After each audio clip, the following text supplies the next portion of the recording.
Charles, shouldn't you be serving the table with those grease-stained hands? Patricia's sharp voice echoed through the elegant dining room, causing all the guests to stop talking and look directly at me. I was standing, holding an expensive porcelain plate, wearing a worn shirt and faded pants that I had carefully chosen for the occasion.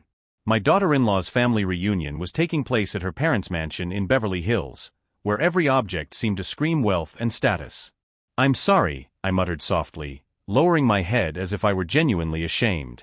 I tried to wash it thoroughly, but the work at the workshop. Robert, my daughter-in-law's father, sighed loudly and shook his head. "Jessica, please tell your father-in-law he can sit down. We have employees for these tasks." His tone was that of someone talking about a poorly trained pet. "My name is Charles, I am 62 years old, and I have just been treated like an incompetent servant in my daughter-in-law's family home. For the past 15 years, since my wife died, I have raised my son David alone while working as a mechanic. At least, that's the version everyone knows. The truth is slightly different. In reality, I own a chain of specialty repair shops that services corporate fleets for 300 companies in 8 states. My net worth exceeds $8 million. And those grease-stained hands Patricia mentioned? This morning, they signed a $2.3 million expansion contract for Texas. But no one in this room knows that." Jessica, my daughter-in-law, tried to smooth things over. "Dad, Charles was just trying to help." "Honey," Patricia interrupted, "you need to teach your father-in-law about proper protocols. This is not the kind of environment where you act like you're in a neighborhood repair shop." I humbly agreed, as if I were really a simple man trying to fit into a world he doesn't understand. In fact, I was mentally cataloging every comment, every disdainful look, every gesture of superiority. Robert turned to David, my son. "David, we need to talk about the family's financial situation. With a baby coming, you're going to need a bigger apartment, private school, premium health insurance. Things that, frankly, are beyond your father's means." David tensed up. I could see he was uncomfortable, but there was also something in his eyes that made me worried. Something that looked like agreement. "I know, Robert," David replied. "I've been thinking about it." Patricia smiled triumphantly. "I'm glad you're being realistic. We can help financially, of course. After all, our grandson deserves the best that money can buy." She looked at me with that expression I recognized immediately. It was the same look rich people give poor people when they want to show condescending charity. "Charles, we don't want you to feel bad about this. We know you did the best you could raising David on your own. But now he's part of a family that can offer him real opportunities." I nodded silently, maintaining the expression of a humble man who accepts his lower position in the social hierarchy. Inside, however, I was mentally finalizing the details of a plan I had begun to devise weeks ago. What they didn't know was that for the past 2 months, I had been preparing for this moment. It was no coincidence that I was dressed like an ordinary mechanic. It was no accident that I had arrived by bus instead of using my Mercedes. Every detail had been calculated to provoke exactly this kind of reaction. As Patricia continued to explain how my presence could be awkward at future social events, I just smiled inwardly. Because the following weekend, at my grandson's christening, when all of Beverly Hills high society was in attendance, they would find out who Charles really is. And the discovery would be absolutely devastating to their inflated egos. If you're enjoying this revenge story and want to find out how an underestimated grandfather can completely turn the tables, don't forget to subscribe to the channel to follow every twist and turn. But first, let me tell you how I got to this point, because the humiliation I was about to unleash had deep roots. And David, my own son, was about to learn a lesson that would forever change the way he saw both me and the family he had just married into. The conversation about financial assistance stretched on throughout the afternoon, each word carefully chosen to remind me of my supposed inferiority. Robert had positioned himself at the head of the mahogany table like a CEO conducting a board meeting, gesturing with his $50,000 Rolex watch as if it were a presentation pointer. "Look, Charles," he said, leaning forward with that condescending expression rich people use when explaining the obvious to poor people. "It's not that we don't value your work. Mechanics are essential to society. But let's be realistic about the financial limitations of your profession." Patricia nodded vigorously, her diamond earrings tinkling like warning bells. "Exactly. And with a baby on the way, David and Jessica will need at least $10,000 a month just to cover the basics. Private school, premium health insurance, a qualified nanny, appropriate clothing. I kept up my expression of a humble man trying to follow calculations beyond my comprehension. In reality, I was mentally checking the numbers on my latest acquisition, a Phoenix-based corporate fleet repair shop I had purchased for $0.2 million cash the week before. David shifted uncomfortably in his chair. For the first 15 minutes, he had tried to defend his father. Now, however, I could see something changing in his eyes. Something that made me genuinely concerned. David, dear, Patricia continued, you need to understand that there is no shame in accepting our help. We have resources. Your father, she gestured vaguely in my direction, has limitations. Robert pulled an Italian leather briefcase from the chair beside him. We've already spoken to our financial advisor. We can set up a trust fund for the baby, cover all educational expenses through college, and even provide a monthly allowance for the two of you. That's very generous, David murmured. And completely necessary, Patricia added. After all, you can't rely on your father's inheritance. Mechanics don't leave an estate, do they? The question hung in the air like an insult disguised as a factual observation. I nodded timidly, as if I really were a man who worked with his hands and lived from paycheck to paycheck. In fact, my current will left David more than $8 million, divided between diversified investments, commercial properties, and stakes in 3 companies. But he would only find that out when I decided to reveal it. Jessica finally spoke, her voice hesitant. Maybe we could talk about this in private. Nonsense, Robert interrupted. Charles is part of the family. He needs to understand the real financial situation so he doesn't create unrealistic expectations about his ability to contribute. Patricia smiled with false tenderness. Charles, dear, we don't want you to feel pressured to spend money you don't have. We know mechanics earn, what, $3,000 a month? $4,000 in good months. I tried not to smile as I remembered that my monthly passive income from commercial rents was $120,000. That's not counting the operating profits from the workshops. More or less, I replied in the voice of a man accustomed to calculating pennies. Robert opened the folder and spread documents on the table. Look here. These are the actual costs of raising a child properly in Beverly Hills. Designer nursery, $2,000 a month. Certified nanny, $4,000. Private pediatrician, $500 per visit. Appropriate clothing for social events. The list went on for 20 minutes. Each item was presented as irrefutable evidence that I was financially unfit to participate in my grandson's life. During this presentation, I watched David carefully. I recognized that look. It was the same look I had at 25, when I still believed that personal worth was directly related to bank balance. Before I learned that money was just a tool, not a measure of character. Patricia noticed my observation and intensified her attack. Charles, you must be wondering how you can contribute to your son's new life. And we have some constructive suggestions. She produced a second, smaller folder, as if it were a backup plan for desperate cases. First, maybe you could help with manual labor. Fix things around the house, basic maintenance. Second, you could take care of the baby occasionally so we can save on the nanny. Third. She paused dramatically, looking at Robert as if they were sharing a difficult decision. Third. I asked meekly. Well, Robert took over. We could help you find a better job. Maybe as a janitor in one of our commercial buildings. The salary would be more stable, there would be basic benefits, and you would be contributing to the family in a more structured way. The offer was so condescending that I felt a genuine pang of anger. Not at the job suggestion. Honest work has never been demeaning, but at the premise that I needed to be rescued from my current life. David finally reacted. Guys, maybe we're going too far. David, Patricia said firmly, you're about to be a father. You need to think responsibly, not emotionally. Your father is a good man, certainly, but he can't offer our grandson the opportunities we can. Robert agreed. Exactly. And Charles, we're not trying to replace you. Just a supplement where there are natural gaps. Natural gaps. As if poverty were a birth defect. I understand perfectly, I replied, keeping my tone humble. You want the best for the baby. I'm glad you understand, Patricia sighed with relief. Some people would take it personally. I nodded like a man accustomed to accepting his place in the social hierarchy.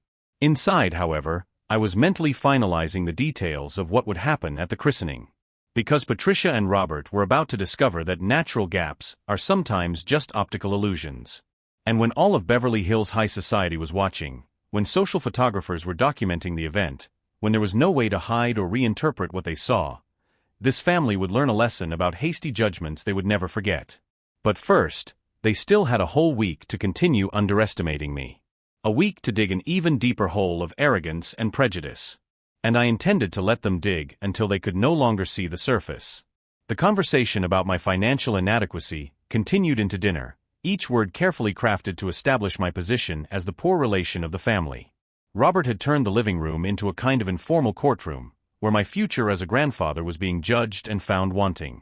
"Charles, you need to understand reality," Patricia said, adjusting her pearls as if they were a medallion of authority. "Our grandson cannot grow up confused about standards of living. If you show up driving that rusty truck to his school events, it will create unnecessary embarrassment." I nodded humbly, as if I really were a man who didn't understand the social complexities of high society. In fact, I was mentally calculating how much it would cost to buy the building where Robert kept his offices. Somewhere around $12 million, an amount I could pay in cash without significantly compromising my portfolio. David shifted uncomfortably in his Italian leather armchair. "Guys, maybe we're being a little too harsh." "David dear," Robert interrupted him with the exaggerated patience of someone explaining simple concepts to children, "you're about to be a father. You need to think strategically, not emotionally. Your father is a good man, I'm sure, but kindness doesn't pay for private schools." Jessica tried once again to mediate the situation. "Maybe we could establish some guidelines that work for everyone." "Guidelines, excellent idea." Patricia clapped her hands as if Jessica had suggested something brilliant. "Charles, how about we talk about realistic expectations for your role as a grandfather?" She produced a gold notepad, apparently prepared for this conversation. The level of premeditation impressed me. They weren't improvising, they had planned this systematic humiliation. First, Patricia began reading important social events. Graduations, weddings, significant birthday parties. It would be best if you participated discreetly. Perhaps arriving later, leaving earlier, avoiding official photos where you appear out of place. I continued to nod meekly as I mentally reviewed my schedule for the coming week. Monday, meeting with Japanese investors interested in expanding our chain to the Pacific. Tuesday, signing a contract to acquire a logistics company in Denver. Wednesday, interview with Forbes magazine about innovation in corporate automotive services. Second, Patricia continued, gifts. We know you want to express love through gifts, but it would be best to coordinate with us first. We don't want our grandson to receive inappropriate items that don't match his standard of living. Robert agreed emphatically. Exactly. Imagine if you bought a $50 toy for a child accustomed to $500 electronics. It would create confusion about values. The irony was almost funny. My gift budget last Christmas for employees had been $300,000. I distributed individual bonuses larger than Robert's annual salary. Third, Patricia continued relentlessly, clothing. For family events, we would need you to present yourself in a more appropriate manner. Perhaps we could help financially with some basic items. Nothing extravagant, just what is necessary to avoid embarrassment. David finally exploded. Enough. You're being ridiculous. He's my father, not an employee who has to follow a dress code. Patricia sighed dramatically. David, your loyalty to your father is admirable, but you need to consider your son's well-being. Children notice these social differences. They ask questions.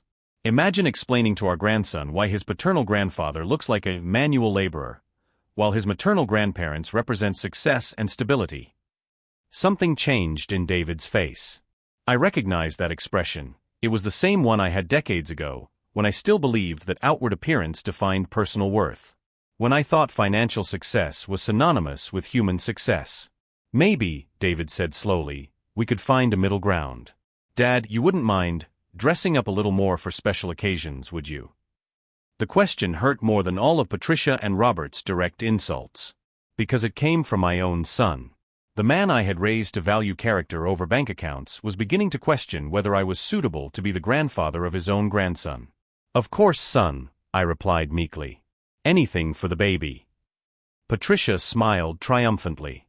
I'm glad we've come to an understanding. Now, about the financial issue. Robert opened a new folder, thicker than the previous ones. Charles, we don't want you to feel pressured to contribute financially beyond your means. But there are certain, symbolic contributions that could demonstrate your commitment to your grandson's well-being. Symbolic contributions? I asked. Well, Patricia took control, for example. You could help with small expenses. Diapers, basic medications, perhaps a monthly contribution of $200 to an educational fund.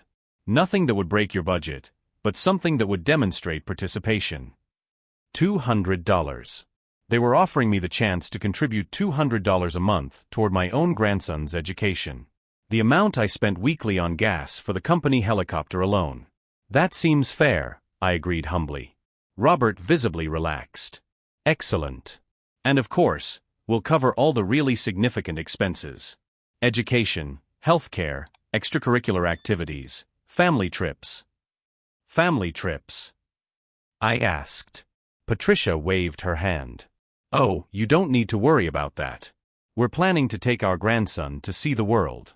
Europe in the summer, skiing in Aspen in the winter, maybe a safari in Africa when he's older. Experiences that will broaden his horizons.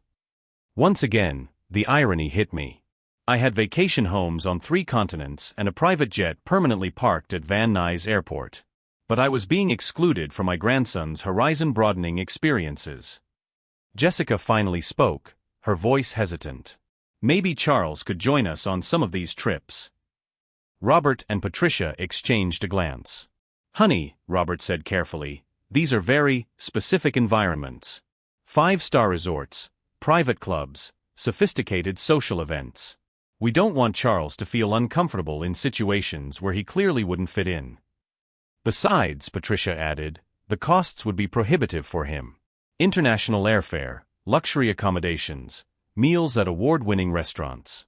It would be cruel to suggest that he spend his entire life savings on a single trip. David was quiet now, processing.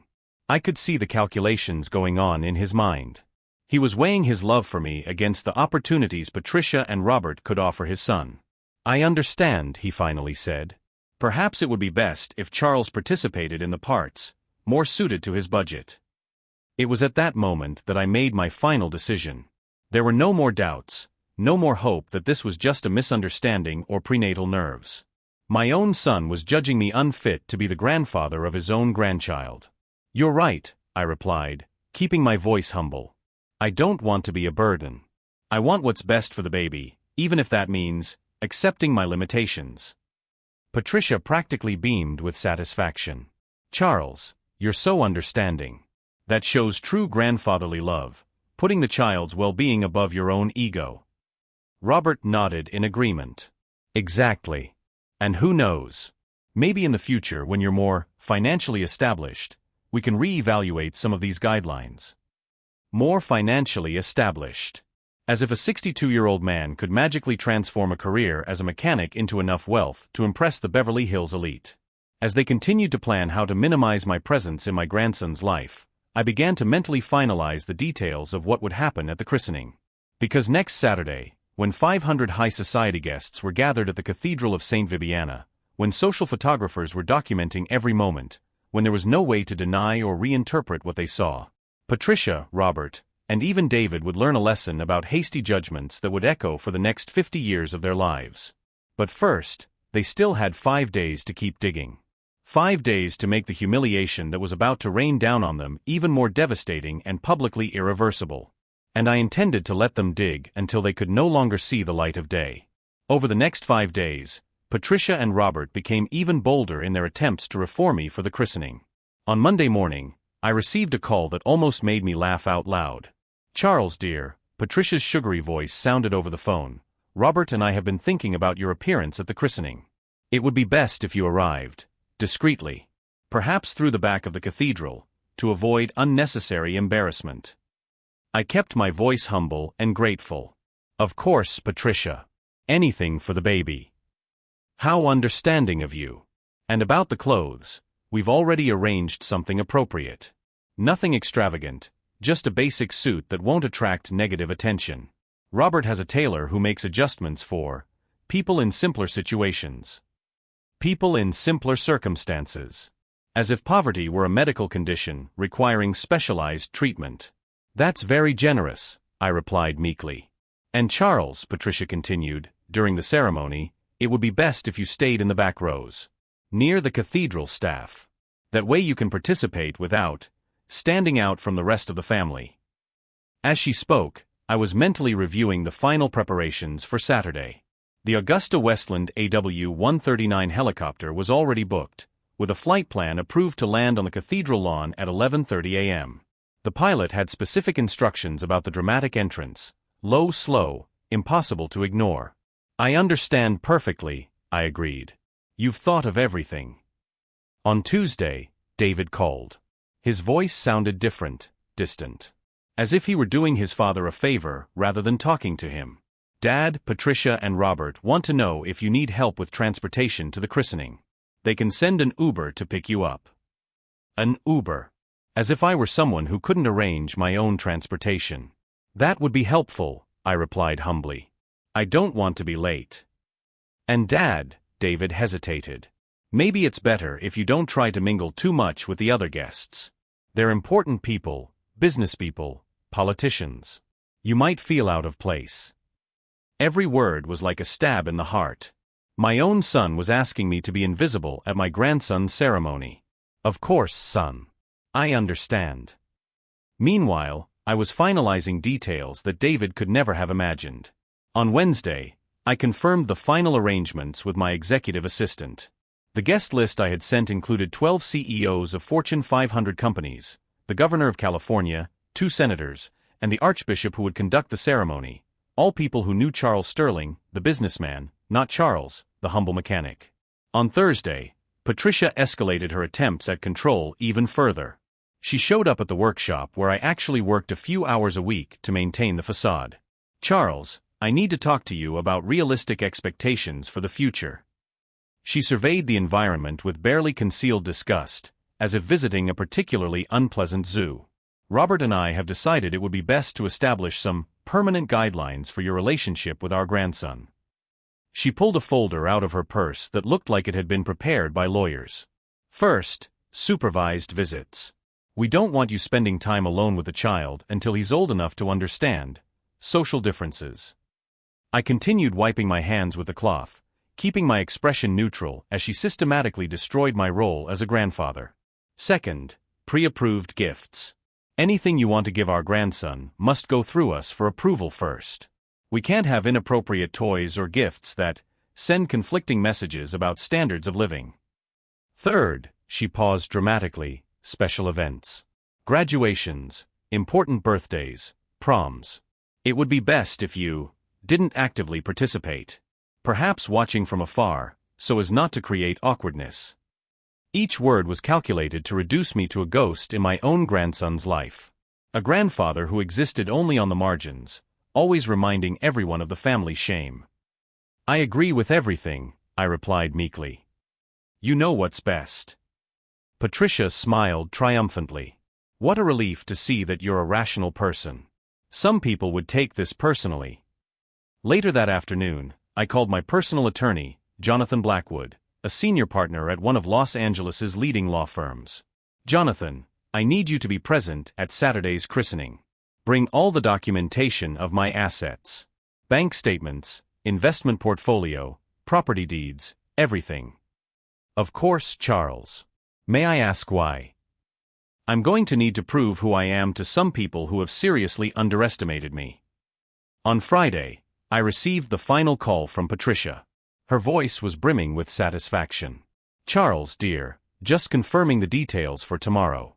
The Uber will arrive at 9 in the morning. You will enter through the back of the cathedral at 9:45.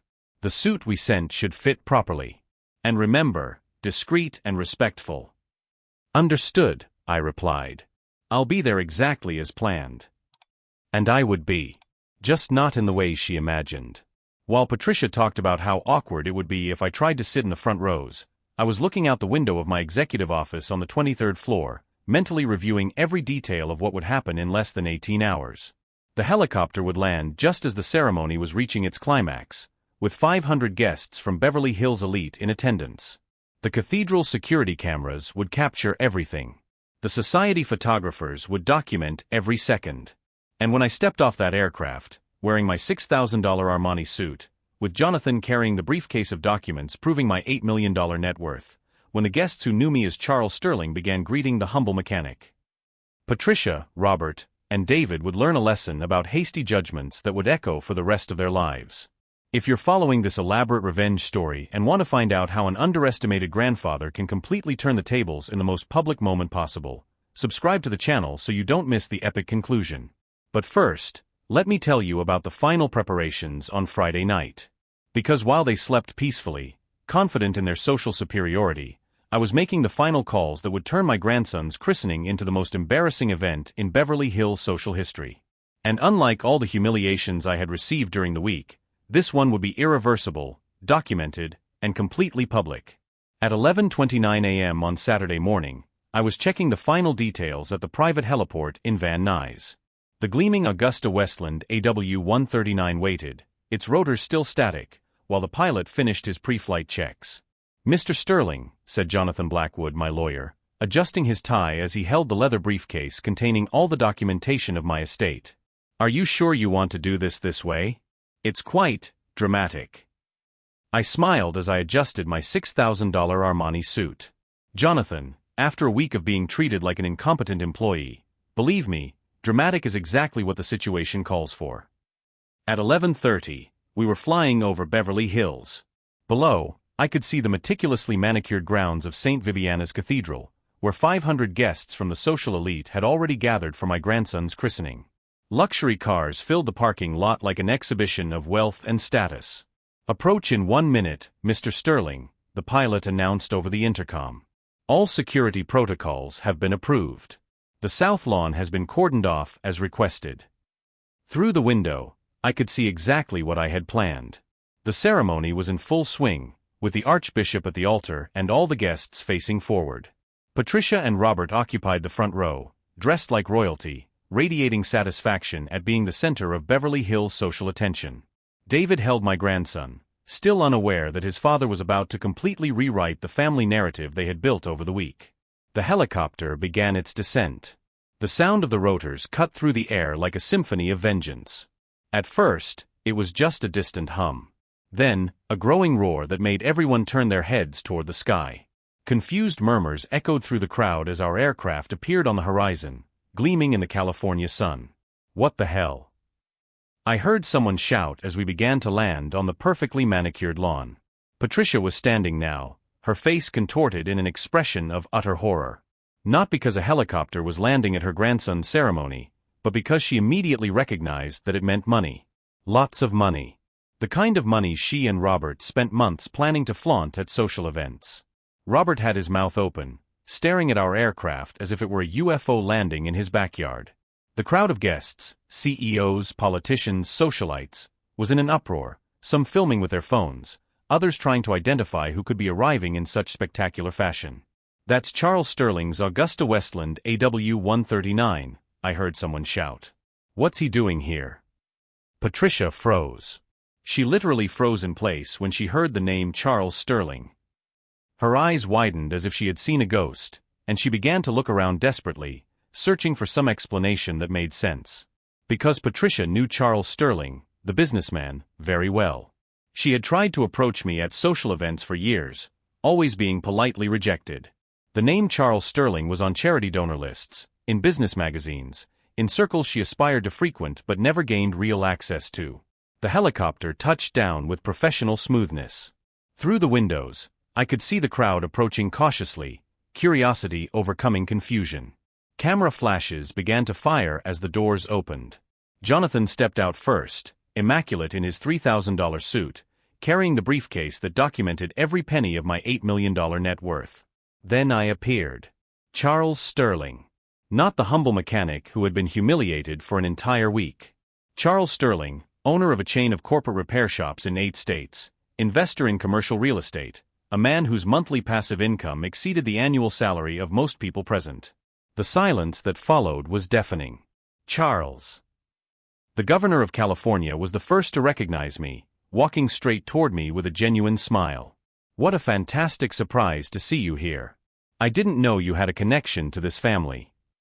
I do, I replied calmly, my voice carrying the natural authority I had hidden for days. This is my grandson's christening. The words echoed like a bomb detonating in slow motion. Patricia was white as a sheet. She looked from me to David, from David to Robert, desperately trying to process what was happening. Her eyes fixed on my suit, my discreet but expensive jewelry, the way other important businessmen approached me to greet me. Mr. Sterling, said Marcus Rothschild, CEO of one of the largest investment firms on the West Coast, congratulations on your grandson. And I must say, your latest acquisition in Phoenix was brilliant. Doubling the corporate portfolio in a single quarter. Robert was reeling. Literally reeling, as if he had been punched in the stomach. He had spent the entire week explaining to Charles, the mechanic, how money worked. Now he discovered he was giving finance lessons to a man whose personal wealth exceeded his own by at least 400%. David appeared at my side, holding my grandson, his eyes wide with utter shock. Dad. How you? Hello, son, I said calmly, extending my arms toward my grandson. Can I hold my grandson now? Or do you think my grease-stained hands will soil him? The crowd was now gathering, cameras flashing incessantly. Social reporters covering the event began taking frantic notes. This was no longer just a christening ceremony, it was the social event of the year. Charles Sterling, Patricia murmured, her voice almost inaudible. You're Charles Sterling. Yes, Patricia, I replied, my voice sharp as steel. I am Charles Sterling. The same Charles Sterling you tried to hire as a janitor. The same Charles Sterling to whom you offered $200 a month as a symbolic contribution to my own grandson. The circle of guests around us was growing. Everyone wanted to hear, everyone wanted to understand what was happening. The Beverly Hills elite loves a scandal, especially when it involves money and public humiliation. Jonathan approached with the open briefcase. Mr. Sterling, as requested, I brought all the documentation. Bank statements, investment portfolio, commercial property deeds.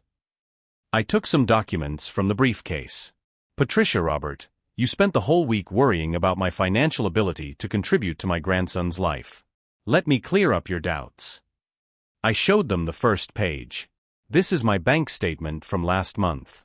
As you can see, my passive income from commercial rentals alone was $120,000.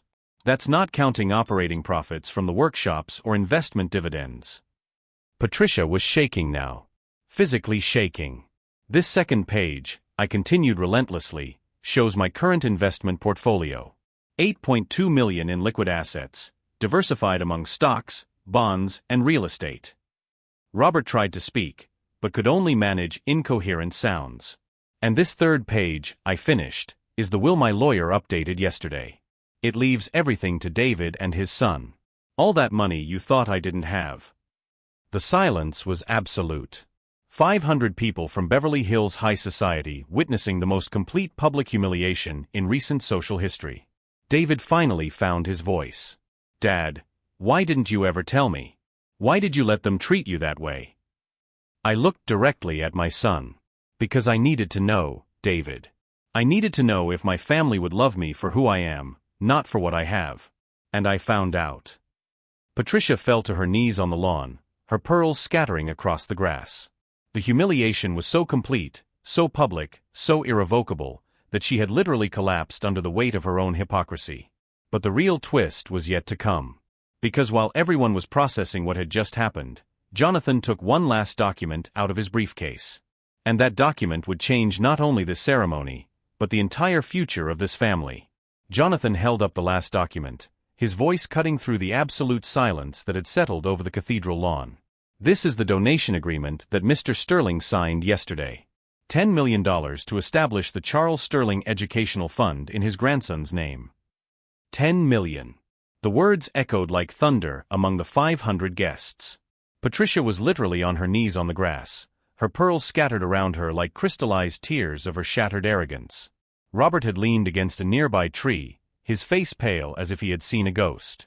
$10 million, I repeated calmly, looking directly at Patricia, to ensure that my grandson has access to the best schools in the world. Harvard, Oxford, MIT. Any institution he chooses. Without having to depend on your generosity. David was trembling, still holding my grandson, his eyes filled with tears of shame and regret. Dad. How could I? How could you what, David? I asked softly. Believe that money defines character? Assume that outward appearance reveals inner worth? Allow strangers to decide whether I was fit to be my own grandson's grandfather. The crowd around us was completely silent, absorbing every word. Cameras continued to flash, documenting what would be remembered as the biggest social scandal in Beverly Hills. You spent an entire week teaching me about standards of living, I continued, my voice carrying decades of dignity I had kept hidden. Let me teach you something about real values. I pointed to the helicopter, its rotors still spinning gently. That aircraft costs $2.5 million. I bought it outright 3 years ago. Not to impress anyone, not to compensate for insecurities, but because my time is worth more than any traffic inconvenience. Patricia tried to stand up, but her legs seemed to have lost all strength. My wealth, I continued relentlessly, was built over 40 years of honest work. I started out fixing cars in a rented garage. Today, I manage corporate contracts in 8 states. The difference between you and me is simple: I built wealth. You just inherited it and spend it. Robert finally found his voice, though it came out as a hoarse whisper. Charles, we didn't know, if we had known. If you had known, would you have treated me differently? I interrupted. Exactly. And that's the problem. You measure people's worth by their bank balance, not their character. You treat those you think are poor like trash and those you think are rich like royalty. Jessica approached hesitantly, tears streaming down her face. Mr. Sterling. My parents, they're not bad people. They're not bad people, Jessica, I agreed calmly. But they're not good people either. There's a huge difference between the two. Bad people cause harm intentionally. People like your parents cause harm through arrogance, prejudice, and lack of empathy. The governor of California approached again, his expression serious. Charles, that's an impressive demonstration. But perhaps we can resolve this more privately. I smiled at him. Governor, for an entire week I was publicly humiliated. I was treated like an incompetent employee, offered work as a janitor, suggested that I was a burden on my family. The humiliation was public. The revelation will be too. David finally approached, extending my grandson into my arms. Father, forgive me. Please forgive me for everything. I was blind, foolish, ungrateful. I accepted my grandson, feeling his small, confident weight in my arms. I looked at that innocent little face, then at David. Son, there is nothing to forgive. You were tested and you learned. That is growth. The question is, what exactly did you learn? David wiped away his tears. I learned that I spent my whole life underestimating the most extraordinary man I know. I learned that I let people without character influence my judgment of my own father. I learned that I almost lost the right to call you father because of my weakness. What about Patricia and Robert? I asked, my voice still firm. What did you learn about them? David looked at his in-laws, who remained in a state of absolute shock. I learned that they never loved me for who I am, but for what I represented to their social status. I learned that they tried to buy influence over my family with money. I learned that they are small people who only feel big by diminishing others. Patricia finally managed to stand up, leaning on Robert. Her voice came out broken, desperate. Charles. Mr. Sterling, we can start over. We can forget this week. We can be a family. I looked at her with something that wasn't anger, but it wasn't forgiveness either. It was simply clarity. Patricia, you have revealed who you really are. There's no way to forget that. There's no way to pretend it didn't happen. You had the opportunity to show kindness, empathy, respect for a stranger you judged to be poor. And you chose humiliation, cruelty, and prejudice. The Archbishop, who had been watching everything in silence, approached. Perhaps we can continue with the ceremony? The child still needs to be baptized. I nodded respectfully. Of course, Father. That is the only reason we are all here. As we headed back to the cathedral, Jonathan walked beside me. Mr. Sterling, the press will want statements. How do you want to proceed? No statements, I replied calmly. The story speaks for itself. 500 people witnessed everything. That's enough. The ceremony continued, but the atmosphere had completely changed. The guests whispered among themselves, many already posting discreetly on social media. Patricia and Robert sat in the back rows, completely isolated, while I took my rightful place in the front row, holding my grandson throughout the ritual. After the ceremony, as the guests dispersed in small groups, many approached me to congratulate me. Not out of financial interest, but out of genuine respect for what they had witnessed. David came to me one last time before we left. Dad, how did you do it? How did you maintain your dignity all this time? I smiled, looking at the helicopter waiting for us. Son, I learned long ago that true power doesn't need to be displayed to exist. Humility is not weakness when you choose to be humble. And the most effective revenge is not to cause pain, but to reveal the truth.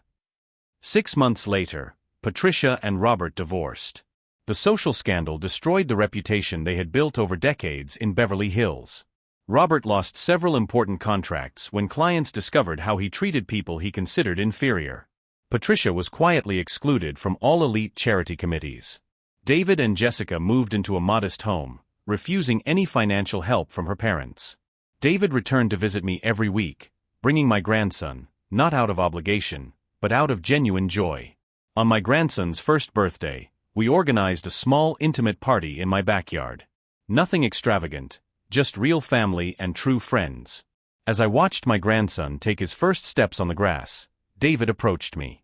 Dad, thank you for teaching me that true wealth isn't in the bank account. Where is it, then? I asked, curious about his answer. David pointed to his grandson playing, to Jessica laughing with my sister, to the group of friends sharing honest stories. It's here. In this moment. In these people who love us for who we are, not for what we have. The biggest lesson I learned was not about revenge or justice, but about patience and truth. Sometimes the best response to prejudice is not immediate retaliation, but allowing people to reveal who they truly are before showing them who you truly are. If this story of transformation and dignity touched your heart, subscribe to the channel to discover more stories about how true humility can be the most powerful weapon against arrogance. Because in the end, the truth always finds a way to surface. And 5 years later, when I hear about Patricia and Robert, they still live in isolation, victims of their own smallness. Meanwhile, my grandson calls my helicopter grandpa's flying horse, and believes that every person deserves respect, regardless of the clothes they wear or the car they drive. That's the legacy that really matters.